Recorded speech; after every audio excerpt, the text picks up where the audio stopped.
இயேசு கிறிஸ்துவின் நாமத்தினால் அழைக்கப்பட்ட சகோதர சகோதரிகள் அனைவருக்கும் மாலை வணக்கத்தை தெரிவித்துக்கொண்டு இன்றைக்கான காணொளிக்கு நம்ம போலாங்க. இன்றைக்கு நம்ம பார்க்க போகின்ற தலைப்பு என்னன்னு பாத்தீங்கன்னாக்கா, கிறிஸ்துவ வாழ்வில் அமைதியை குலைக்கும் 7 விஷயங்கள். 7 peace stealers in Christian life. நம்ம வாழ்க்கையில சமாதானம் ரொம்ப இம்பார்ட்டன்ட் இல்லைங்களா? சமாதானம் இல்லைன்னா வாழ்ற வாழ்க்கையில அர்த்தமே இல்லைங்க. இந்த சமாதானத்துக்காக நிறைய பேர் என்ன பண்ணுவாங்கனாக்கா, யோகா, மெடிடேஷனு, பிராணாயாமன்ட்டு நிறைய விஷயங்கள பண்றத நம்ம உலகத்துல பார்க்கிறோம். ஆனா கிறிஸ்தவ வாழ்க்கையில சமாதானம் இருக்கணும்னாக்கா, நம்ம தேவனுக்குள்ள இருக்கணுங்க. தேவனை விட்டு நமக்கு மெய்யான சமாதானம் இல்ல. நிறைய சமயத்துல நமக்கு சமாதானம் இல்லாம போறதுக்கு காரணங்கள் உண்டு. அது என்னென்னன்றது தான் நம்ம பார்க்கிறோம். இல்லைங்களா? ஏன்னா, சமாதானம் ரொம்ப ரொம்ப இம்பார்ட்டன்ட். எந்த சமாதானம்? உலகத்துல வருகின்ற சமாதானம் அல்ல.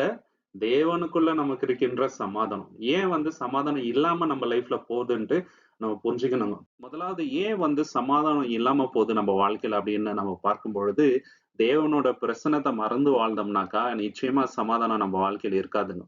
தேவன் எப்போதுமே நம்முள் இருக்கிறார். அவரோட பரிசுத்த ஆவி வாசமா இருக்கிற வரைக்கும் நம்ம தேவனுடைய ஆலயமா இருக்கிறோம். அத நம்ம மறந்துட்டு தவறுகள் பண்ணும்போது, நிச்சயமாக சமாதானம் நம்ம வாழ்க்கையில இருக்காதுங்க சகோதர சகோதரி. ஏசாயா 26ஆம் அதிகாரம் 3வது வசனம், ஐசையா சாப்டர் 26 வெர்ஸ் 3ல, உம்மை உறுதியாய் பற்றிக்கொண்ட மனதுடையவன் உம்மையே நம்பி இருக்கிறதினால் நீர் அவனை பூரண சமாதானத்துடன் காத்துக் கொள்வீர். யாருக்கு பெர்ஃபெக்ட்டான சமாதானம் தேவன் கொடுக்கிறார் அப்படின்னாக்கா, கர்த்தரை உறுதியாய் பற்றிக்கொண்டு வாழ்பவர்களுக்கு. நம்ம கர்த்தர் மேல உறுதியா பற்றிக்கொண்டு வாழ்றோமா? எப்போதுமே தேவன் நம்மள சுத்திதான் இருக்கிறாரு, பார்த்துன்னு இருக்கிறாரு. அவர் எங்கேயுமே இல்ல.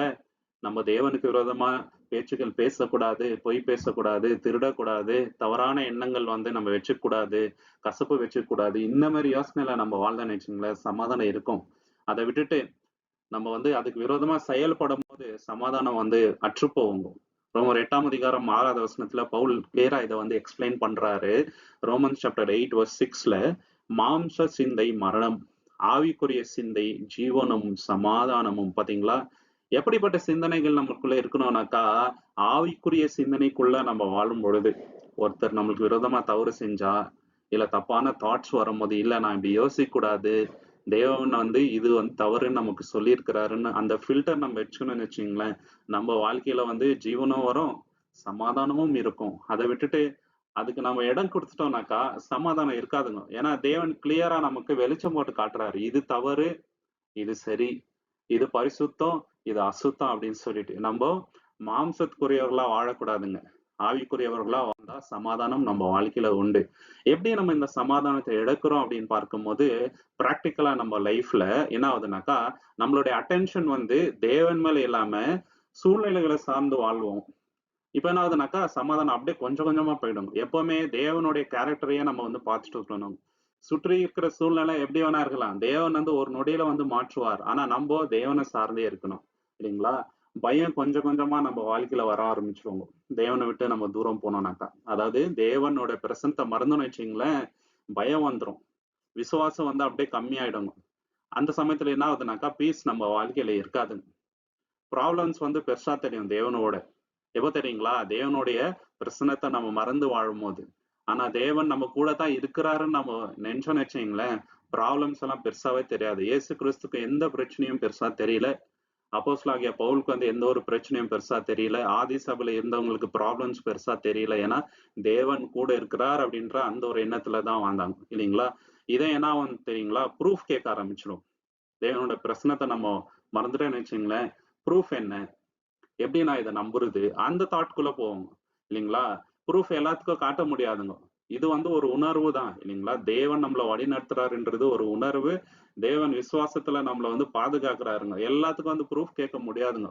காணாமல் விசுவாசிக்கிறவங்கள தான் தேவன் அங்க ஆசீர்வதிக்கிறார். இல்லைங்களா? இந்த சயின்ஸை நம்புறவங்க, விமர்சனம் பண்றவங்க தான் ப்ரூஃப் கேட்பாங்க எல்லாத்துக்குமே. தேவன் மேல இருக்கிற நம்பிக்கை அதுக்கு மேல இருக்கிற விஷயம். இல்லைங்களா? தாட்ஸ் எந்த மாதிரி தாட்ஸ் வரும் தெரியுங்களா? நம்ம மனசுல இது நடந்தா என்ன ஆயிடும், நாளைக்கு என்ன ஆகும், என்னோட ஃபியூச்சர் என்ன ஆகும், அப்படி யோசிக்கும். தேவன் நம்ம கூட தான் இருக்கிறாருன்ற எண்ணம் இருந்துச்சுன்னு வச்சுங்களேன், தேவன் என் கூட இருக்கிறார், நான் எதுக்கும் பயப்பட மாட்டேன். இல்லைங்களா? அவர் பிரச்சனை என் கூட இருக்குது, நான் எதுக்காக பயப்படணும் அப்படின்ட்டு.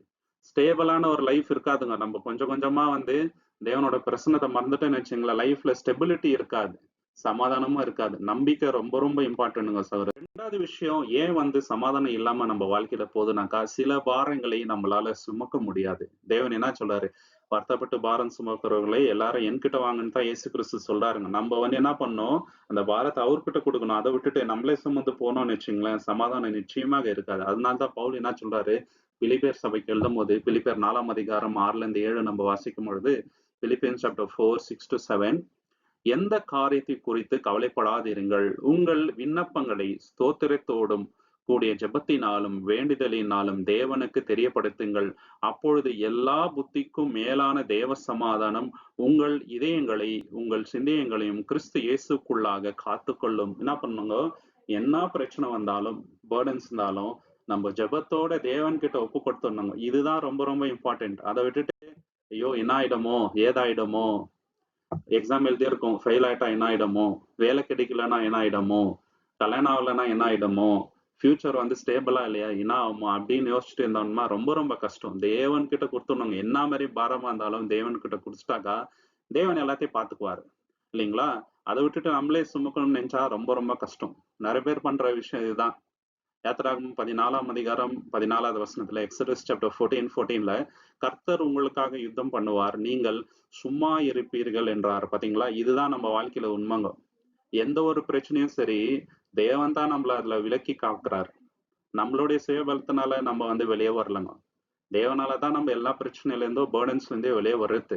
ஸோ அதனால ஒப்பு கொடுக்கறது தான் பெஸ்ட் ஆப்ஷன் நமக்கு இருக்கிறது இல்லைங்களா? இந்த விஷயத்துல பிராக்டிக்கலா நம்ம செய்கின்ற தவறுகள் என்னன்னு பாத்தீங்கன்னா, முதலாவது தேவன் நமக்கு ஞானம் கொடுத்திருக்கிறாரு, படிப்பறிவு இருக்குது இல்லைங்களா? எல்லா வசதியும் இருக்குது, நம்மளே பார்த்துக்கலாமே அப்படின்ட்டு நினைக்கிறது. அது ரொம்ப ரொம்ப தவறு இல்லைங்களா? ஏன் தெரியுங்களா? சில ரெஸ்பான்சிபிலிட்டிஸ் தேவனுக்கு மட்டும் தான் முடியும். நம்மளால தேவனுடைய ரெஸ்பான்சிபிலிட்டியை நம்ம ஷோல்டர்ல எடுத்துக்க முடியாதுங்க. நமக்கு மிஞ்சின பவர் தேவன் தான். இல்லைங்களா? நம்மளுடைய பவர் குறுகினது. நம்மளால எல்லா விஷயத்தையும் சால்வ் பண்ண முடியாது. அத நம்ம ஒத்துக்கணுங்க. பிரேயர் வந்து கொஞ்சம் கொஞ்சமா லைஃப்ல அப்படியே ஷார்ட் ஆயிடுச்சுன்னு வச்சுங்களேன், வொரி வந்து ஜாஸ்தியாயிடுங்க. ஜெப வாழ்க்கை எவ்வளவு கம்மியாகுதோ, அந்த அளவுக்கு நம்ம லைஃப்ல வந்து வொரிஸ் இருக்குதுன்னு அர்த்தம். ஜெபம் ஆழமா இருக்கணும். தேவனுக்குள்ள நமக்கும் கம்யூனிகேஷன் வந்து கேப்பே வரக்கூடாதுங்க. ஸ்ட்ராங்கா இருந்துச்சுனாக்கா, நம்மளுக்கு அந்த தைரியம் வரும். இத நம்ம ஃபேஸ் பண்ணலாம் அப்படின்னு. இல்லனாக்கா வொரிஸ் தான். இல்லைங்களா? ட்ரஸ்ட் தேவன் மேல வச்சிருக்கிற அந்த நம்பிக்கை என்னங்கனாக்கா, ரொம்ப ஓவரா அனலைஸ் பண்ணக்கூடாதுங்க. இல்லைங்களா? இது எப்படி ஆயிடுமா? அது அப்படி ஆயிடுமா? அப்படின்னு சொல்லிட்டு. தேவன் மேல நம்பிக்கை வச்சுட்டா, அவர் கையில குடுத்துட்டாக்கா, அதுக்கப்புறம் நம்ம சைலண்ட் ஆயிடணும். அவ்வளவுதான். அமர்ந்திருந்து அவருடைய ரட்சிப்ப நம்ம வந்து பார்க்கணுங்க. மைண்ட் என்ன ஆகும்னாக்கா, ஒரு இடத்துல ரெஸ்ட் ஆகாதுங்க. இல்லைங்களா? யோசிச்சுட்டே இருக்கும் தேவையில்லாத விஷயங்கள்லாம். நம்ம அப்படி பண்ணக்கூடாது. இல்லைங்களா? ஆங்ஸைட்டி வந்து நாளுக்கு நாள் வந்து குரோ ஆயிட்டே வரும். எப்போ தெரியுங்களா? நம்மளே எல்லாத்தையும் பார்த்துக்கலாம் அப்படின்னு நினைச்சாக்கா, ஆங்ஸைட்டி தான். தேவன் பார்த்துக்குவாரு அப்படின்னு சொல்லிட்டு விட்டுட்டோம்னு வச்சுங்களேன், நம்மளுக்கு வந்து ரொம்ப பெரிய சமாதானம் உண்டுங்க நம்ம லைஃப்ல. 3வது விஷயம் என்னன்னு பார்த்தீங்கன்னா, ஏன் சமாதானம் இல்லாம போகுதுனாக்கா, இன்னுமே வந்து மறைமுகமான பாவங்கள் நம்ம லைஃப்ல இருக்கிறது தான் காரணம். இல்லைங்களா? அந்த பாவத்துல இருந்து வெளிய வராம காம்ப்ரமைஸ் பண்ணிட்டு அந்த பாவத்த தொடர்ந்து இதயத்தின் கடினத்தின் நிமித்தமாக செய்வது. சங்கீதம் 32ஆம் அதிகாரம் 3ல இருந்து 5 நம்ம பார்க்கும்போது, சாம் சாப்டர் 32, 3-5ல நான் பேசாமல் இருந்தபோது நாள்தோறும் நான் கெஞ்சினதினால் என் எலும்புகள் உலர்ந்து போயின. இரவும் பகலும் உமது கை என் மேல் பாரமாய் இருந்தது. என் ஈரல் கொடை கலைந்து வறட்சியினால் மரத்து போனது. என் அக்கிரமத்தை நான் உமக்கு மறைக்காமல் என் பாவத்தை உமக்கு தெரியப்படுத்தினேன். என் மீறுதல்களை கர்த்தருக்கு அறிக்கை இட்டேன். தேவரீர் என் பாவத்தின் தப்பிதத்தை மன்னித்து விட்டீர். பாத்தீங்களா? தேவன் கிட்ட நம்ம என்ன வெளிப்படையா சொல்லணும். அப்பதான் வந்து நம்ம இதுல இருந்து வெளியே வர எவ்வளவு ட்ரை பண்ணிட்டு இருக்கோம்ட்டு தேவனுக்கு தெரியுங்க. இல்லைங்களா? அதை விட்டுட்டு நம்ம மனசுக்குள்ளே அந்த பாவத்தை வச்சுட்டே இருந்தோம்னாக்கா, அதுல இருந்து வர பிளஷர்ல வந்து நமக்கு ரொம்ப ஆசை இருக்குதுன்னு அர்த்தம் ஆயிடுங்க சகோதர சகோதரி. இது ரொம்ப பெரிய தவறு. சோ அந்த பாவத்தை வச்சுட்டு மனசுல வந்து சமாதானமா இருக்கவே முடியாதுங்க. ஏன்னா வசனத்தை நம்ம படிக்கும் போது இல்ல வசனத்தை கேட்கும் போது நம்மளுக்கு டைரக்டா அது குத்துற மாதிரியே இருக்கும். சோ அதனால தேவன் கிட்ட போய் அறிக்கை விடணுங்க. மறைமுகமான பாவத்தை வந்து விட்டு விடணும் சகோதர சகோதரி. தேவன் நிச்சயமாக நம்மளுக்கு வந்து வழியை காட்டுவாரு. டெம்டேஷன் வரும்போது. ஏசாயா 59:1-2 ஐசையா சாப்டர் 59:1-2 இதோ ரட்சிக்க கூடாதபடிக்கு கர்த்தருடைய கை குறுகி போகவில்லை. கேட்க கூடாதபடிக்கு அவருடைய செவி மந்தமாகவில்லை. உங்கள் அக்கிரமங்களோ உங்களுக்கும் உங்கள் தேவனுக்கும் நடுவாக பிரிவினையை உண்டாக்குகிறது. பாத்தீங்களா? பாவம் தான் என்ன பண்ணுங்க, தேவனுக்கும் நமக்கும் ஒரு பிரிவினையை உண்டாக்குது. தேவனுக்கும் நமக்கும் பிரிவினை வந்துச்சுன்னா எப்படி சமாதானம் இருக்கும்? இல்லைங்களா? தேவன் கிட்ட போய் நம்ம பாவம் பண்ணி கேட்கணும். இந்த விஷயத்துல வீக்னஸ் இருக்குது தேவனே. இந்த மாதிரி சிந்தைகள் வருது, தவறான விஷயங்கள் என் மனசுல ஓடுது. நீங்க தான் என்ன வந்து ரட்சிக்கணும். எனக்கு வழிய காட்டுங்கனாக்கா, நிச்சயமா தேவன் அதுல இருந்து நம்மள வெளிய கொண்டு வராருங்க. சரிங்களா? எல்லார்கிட்டயும் இந்த வீக்னஸ் இருக்குதுங்க. இதுல யாருமே எக்செப்ஷன் இல்ல. ஆனா எந்த அளவுக்கு நம்ம முயற்சி எடுக்கிறோம் இதுல இருந்து வெளியே வர்றதுக்கு அப்படின்றது தான் தேவன் பாக்குறாரு. இல்லைங்களா? சோ இதுல நம்ம பண்ற தவறுகள் என்னன்னு பாத்தீங்கன்னாக்கா, காம்ப்ரமைஸ் பண்ணிடுதுங்க. காம்ப்ரமைஸ் பண்ண என்ன ஆகுதுனாக்கா, இதயம் ரொம்ப கடினமாகுது. இல்லைங்களா? அந்த கன்விக்ஷன் அப்படியே கம்மி ஆயிடுதுங்க. இது பாவம்ன்ற அந்த கன்விக்ஷன் இருக்குது பாருங்க, அது நாட்கள் செல்ல செல்ல அது பாவம் இல்லாத மாதிரியே ஆயிடும். பிரேயர் என்ன ஆயிடும்னாக்கா ரொம்ப டிஸ்டன்ஸ் ஆயிடுங்க. மெக்கானிக்கல் மெக்கானிக்கல் பிரேயர்னாக்கா ஒரு ஆவி இல்லாம பிரேயர் பண்றதுங்க. ஏதோ சும்மா கடமைக்காக. டெய்லி எப்படி ஸ்கூல்ல நேஷனல் ஆந்தம் பசங்க வந்து இது பண்றாங்க. அந்த மாதிரி மெக்கானிக்கலா ஆயிடும். அந்த மாதிரி பிரேயர் இருக்கக்கூடாதுங்க. இந்த குற்ற உணர்ச்சின்றது ஜாஸ்தி ஆயிட்டே வருங்க. எப்போ தெரியுங்களா?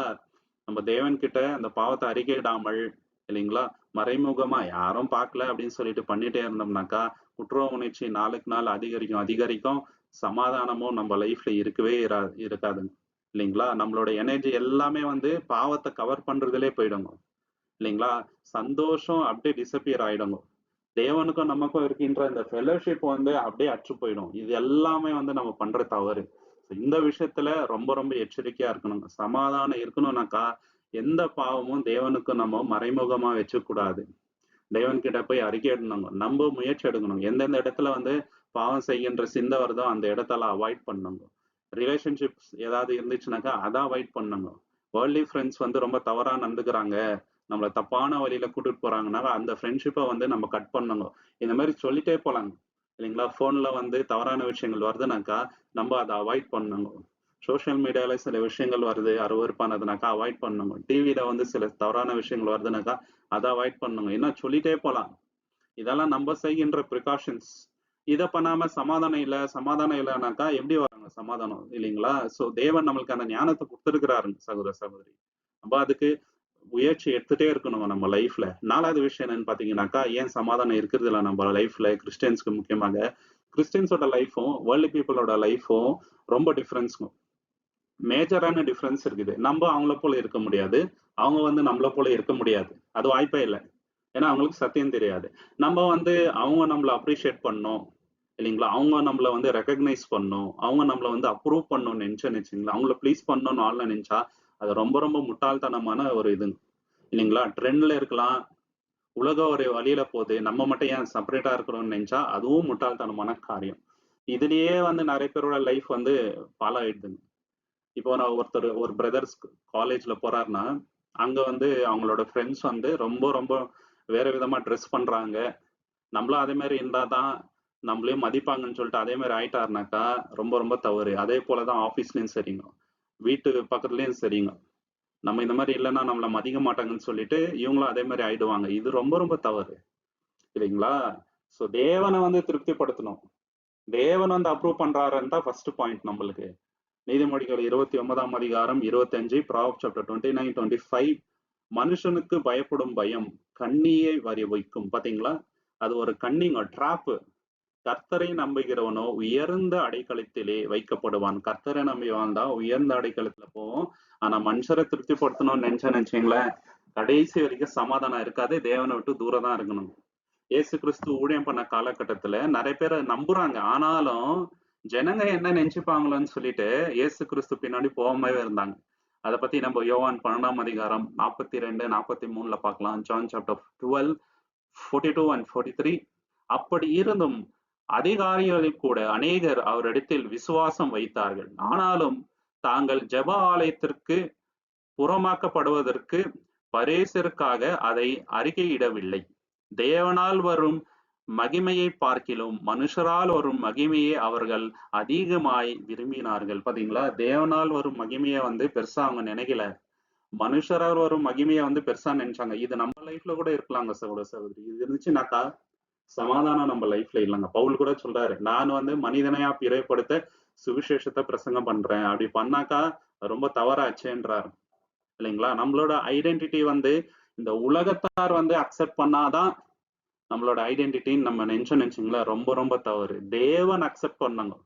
நம்மளுடைய டிசிஷன்ஸ் வந்து எதன் மேல இருக்கணும்னாக்கா, வேதத்தின் அடிப்படையில இருக்கணும். மத்தவங்கள வந்து நம்மள அக்செப்ட் பண்ணிக்க மாட்டாங்க. நம்மள வேற விதமா பார்ப்பாங்க. நம்மள ஒதுக்கி வச்சுருவாங்க அப்படின்ட்டு அந்த பயத்துல வந்து டிசிஷன்ஸ் எடுக்கக்கூடாதுங்க. இன்னொரு முக்கியமான விஷயம், ஏன் நம்ம வாழ்க்கையில சமாதானம் இருக்கிறது இல்லனாக்கா, இதுதான் வந்து மேஜரான விஷயங்க இப்ப இருக்கிறது. கம்பேரிசன் இல்லைங்களா? மத்தவங்களோட லைஃப வந்து கம்பேர் பண்ணி பார்க்கிறது. அவர் அப்படி இருக்கிறாரு, இவரு இப்படி இருக்கிறாரு, எதிர் வீட்டுக்காரங்க இப்படி இருக்கிறாங்க, பின் வீட்டுக்காரங்க இப்படி இருக்கிறாங்க, நம்ம ஏன் அப்படி இருக்கக்கூடாது அப்படின்ட்டு. இப்படி இருந்தோம்னு வச்சுங்களேன், சமாதானம் இருக்கவே இருக்காது லைஃப் லாங்.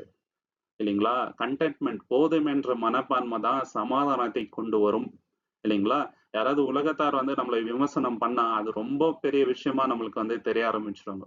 ஆனா தேவன் இவ்ளோ சத்தியத்த நம்மளுக்கு வெளிப்படுத்தியிருக்கிறாரே, அதுக்கு விரோதமா நம்ம செயல்படுறோமேன்ற எண்ணம் வராது. ஏன்னா தேவன் டைரக்ட்டா வந்து நம்மகிட்ட டெய்லி பேசுறது இல்ல இல்லைங்களா? வசனத்தின் மூலியமா தான் பேசுறாரு. அதனால நெறைய பேர் அது வந்து சீரியஸா எடுத்துக்கிறது இல்லங்க. இல்லைங்களா? சோ இதெல்லாமே என்ன ஆகுதுனாக்கா, சமாதானத்த நம்ம லைஃப்ல இருந்து எடுத்துட்டு போயிடுதுங்க. 5வது விஷயம், சமாதானம் நம்ம லைஃப்ல இல்லாம போறதுக்கு காரணம் என்னன்னாக்கா, மத்தவங்கள மன்னிக்காம இருப்பது. கசப்ப வந்து மனசுல வைத்துக் கொள்வது. இல்லைங்களா?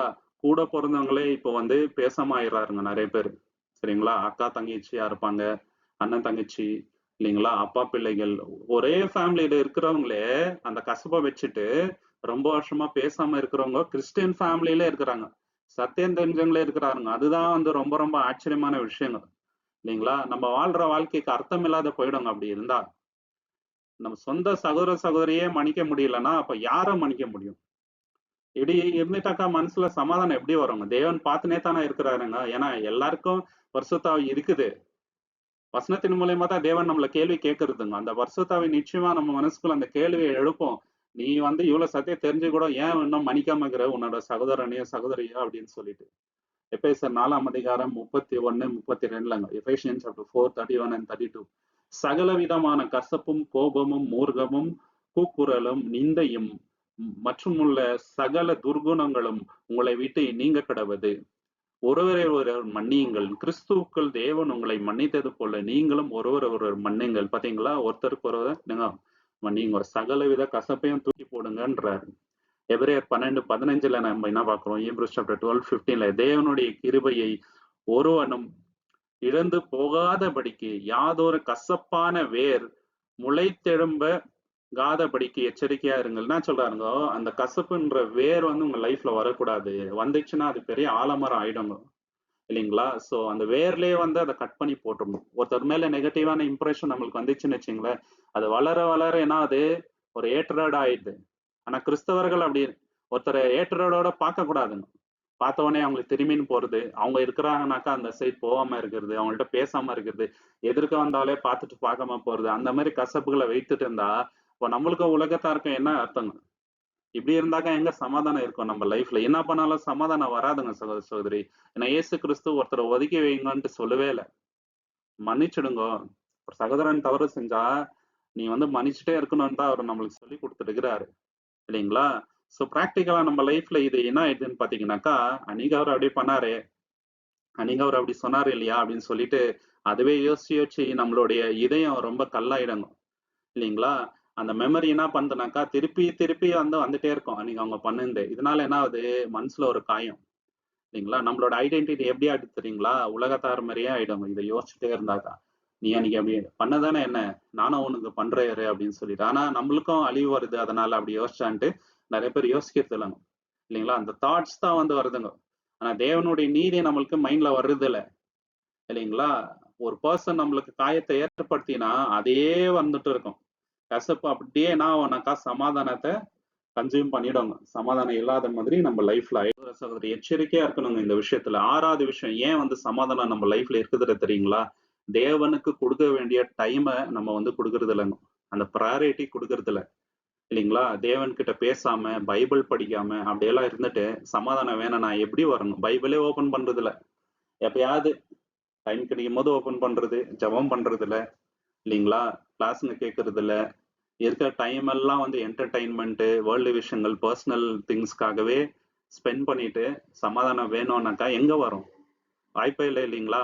சங்கீதம் 1ஆம் அதிகாரம் 2, 3லங்கோ. சாம் சாப்டர் 1, 2 and 3ல கர்த்தருடைய வேதத்தில் பிரியமா இருந்து இரவும் பகலும் அவருடைய வேதத்தில் தியானமாய் இருக்கின்ற மனுஷன் பாக்கியவான். அவன் நீர்க்கால்களின் ஓரமாய் நடப்பட்டு தன் காலத்தில் தன் கனியை தந்து இலையுதிர்கின்ற மரத்தை போல் இருப்பான். அவன் செய்கிறதெல்லாம் வாய்க்கும். யாருக்கு வாய்க்கும்? கர்த்தருடைய வேத வசனத்துல இரவும் பகலும் தியானமா இருக்கிற மனுஷனுக்கு தாங்க. மார்த்தாள் இருந்தாங்க. அப்ப இயேசு சொல்றாரு, மரியாள் என்ன பண்ணாங்க? விட்டு எடுப்படாத நல்ல பங்கை வந்து நீங்க தேர்ந்தெடுத்தாங்க. அந்த இடத்துல வந்து மார்த்தாளுக்கு வந்து சமாதானம் இல்லைங்க. ஆனா மரியாள் கிட்ட சமாதானம் இருந்துச்சு. ஏன்னா வசனத்தை கேட்டுட்டே இருக்கிறதுனால அவங்களுக்கு ஒரு சமாதானம் வருது. பாருங்க, நம்ம சத்தியத்துல இருந்துட்டு வேற எந்தெந்த விஷயத்திலயும் போயிட்டு இன்வால்வ் ஆயிட்டு வசனத்தை கேட்காம அதுக்கு இம்பார்ட்டன்ஸ் கொடுக்காம கூட நம்ம போயிடலாம். அதுக்கு மார்த்தாள் ஒரு எக்ஸாம்பிளா இருக்கிறாங்க. சோ யோசிச்சு பார்க்கணுங்க. நம்ம சபைக்கு வாரம் போறதுனாலவே நம்ம வந்து கரெக்டா இருக்கிறோம்னு அர்த்தம் கிடையாது. தேவனுக்கு எவ்வளவு டைம் கொடுக்குறோம் நம்ம அப்படின்றதுலதான் இருக்குது முக்கியம், இல்லைங்களா? சோ கொடுக்க வேண்டிய அந்த ப்ரையாரிட்டி, அந்த ஸ்தானம், ஃபர்ஸ்ட் இடம் தேவனுக்கு நம்ம லைஃப்ல கொடுக்கணுங்க சகோதரி, இல்லைங்களா?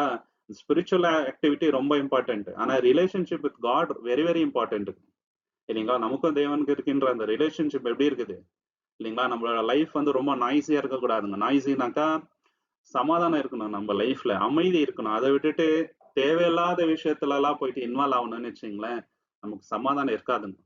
பைபிள் வந்து ரொம்ப ரொம்ப இம்பார்ட்டன்ட்ங்க. டெய்லி நம்ம வந்து படிக்கணும். அக்கேஷனலா படிச்சோம்னாக்கா சமாதானம் நிச்சயமா வராது. ப்ரேயர்ன்றது வெறும் எமர்ஜென்சி வரும்போது மட்டும் ஜெபம் பண்றது அல்ல. அது வந்து கண்டினியூலா நமக்கும் தேவனுக்கும் இருக்கின்ற ஒரு உரையாடல், இல்லைங்களா? நம்ம அப்பா அம்மா கிட்ட நம்ம என்னங்க வாரத்துக்கு ஒரு தடவை பேசுவோமா? இல்ல கஷ்டம் வர்றது மட்டும் தான் போய் பேசுவோமா? இல்லைங்க. டெய்லி நம்ம அவங்க கிட்ட பேசிட்டே இருப்போம். நம்ம லவ் பண்றவங்க கிட்ட கூட நம்ம என்னங்க பேசிட்டே இருப்போம். ஏன்னா அவங்கள்ட்ட பேசணும்னா நம்மளுக்கு அவ்வளவு ஆசை இருக்கும். சோ உலக ஜனங்களுக்கே நம்ம இவ்வளவு முக்கியத்துவம் தரும்போது தேவனுக்கு எவ்வளவு முக்கியத்துவம் தரணுங்க பேசுறதுக்கு, இல்லைங்களா? ஆவிக்குரிய விஷயத்துல ட்ரை ஆயிடக்கூடாது நம்ம.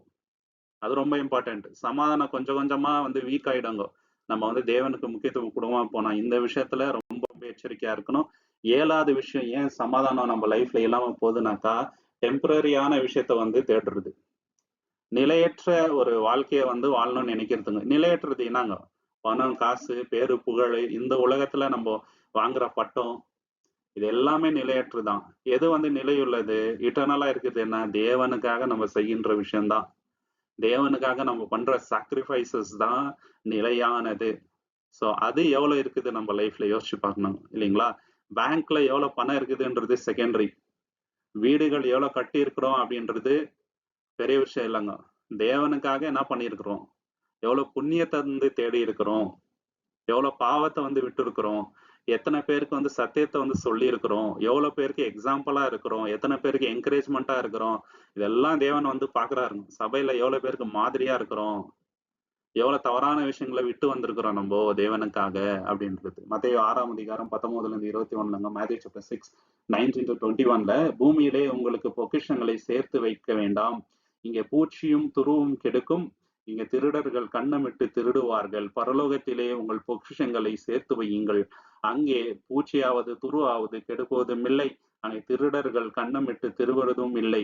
உங்கள் பொக்கிஷம் எங்கே இருக்கிறதோ அங்கே உங்கள் இருதயமும் இருக்கும். சிம்பிளா சொல்லிட்டாருங்க இயேசு கிறிஸ்து. எதன் மேல நம்மளுக்கு வந்து ஆசை இருக்குதோ அங்கதான் இதயம் இருக்கும், இல்லைங்களா? சில பேருக்கு ஃபுட்பால்னா ரொம்ப ஆசை. இப்போ வேர்ல்ட் கப் ஆயிங்குது, இல்லைங்களா? நைட் எல்லாம் உட்காந்து பாப்பாருங்க. ஆனா அதே மாதிரி பைபிள் ஸ்டடிக்கு உட்காருவாங்கனாக்கா ரொம்ப பெரிய டவுட். சில பேருக்கு சீரியல்னா இஷ்டம், சில பேருக்கு பிக் பாஸ்னா இஷ்டம், இந்த மாதிரி சொல்லிட்டே போலாங்க, இல்லைங்களா? சில பேருக்கு ஒரு ஃபேவரட்டான ஆக்டர் இருப்பாங்க, இல்லைங்களா? அவர் வந்து சத்தியத்துல இருக்கிறாரா அதெல்லாம் செகண்டரி. எனக்கு அவரை பிடிக்கும், அவருக்காக நான் வந்து எல்லாம் சப்போர்ட் எல்லாம் பண்ணுவேன். ஆன்லைன்ல ஃபுல்லா அவங்களுக்காக போஸ்ட் போடுறது இதெல்லாம் பண்ணுவாங்க. ஆனா வசனத்துக்கு இம்பார்ட்டன்ஸ் கொடுக்குறாங்கனாக்கா இல்ல, இல்லைங்களா? இந்த உலகத்துல இருக்கிறது எல்லாமே கடந்து போயிடுவாங்க.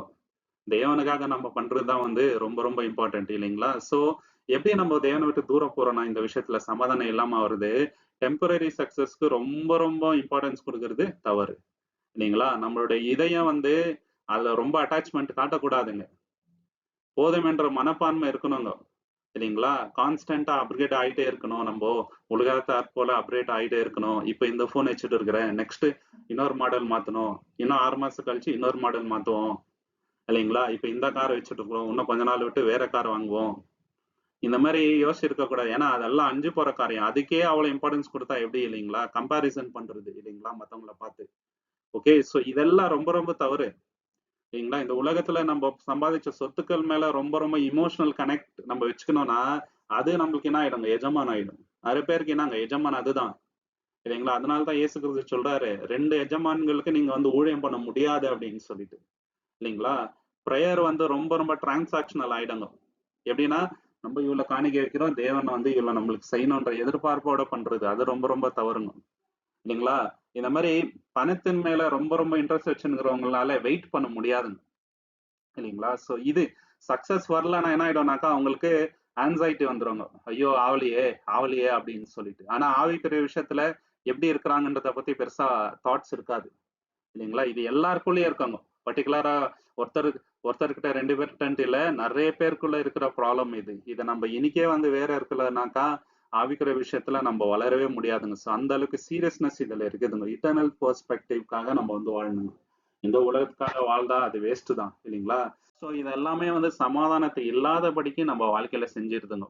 அதனால ரொம்ப ரொம்ப எச்சரிக்கையா இருந்து தேவனிடத்துல இன்னைக்கு போய் ஜெபம் செய்து அவரோட பலத்தை பெற்றுக்கொண்டு இந்த ஓட்டத்தை ஓடி முடிக்கும்படி அவரே நம்மள வந்து ஆசீர்வதிக்கட்டுங்க. தேவன் தாமே இந்த வசனங்களை ஆசீர்வதிப்பாராக. உங்களுக்கு இந்த காணொளி பிடிச்சிருந்தா லைக் பண்ணுங்க, ஷேர் பண்ணுங்க, சப்ஸ்கிரைப் பண்ணுங்க. தேவனோட சித்தம் என்றால் கூடிய சீக்கிரம் இன்னொரு காணொளியில நம்ம எல்லோருமே சந்திக்கலாம். நீங்கள் கொடுக்கின்ற எல்லா ஆதரவுக்கும் நன்றிகள். Thank you so much. ஆமென்.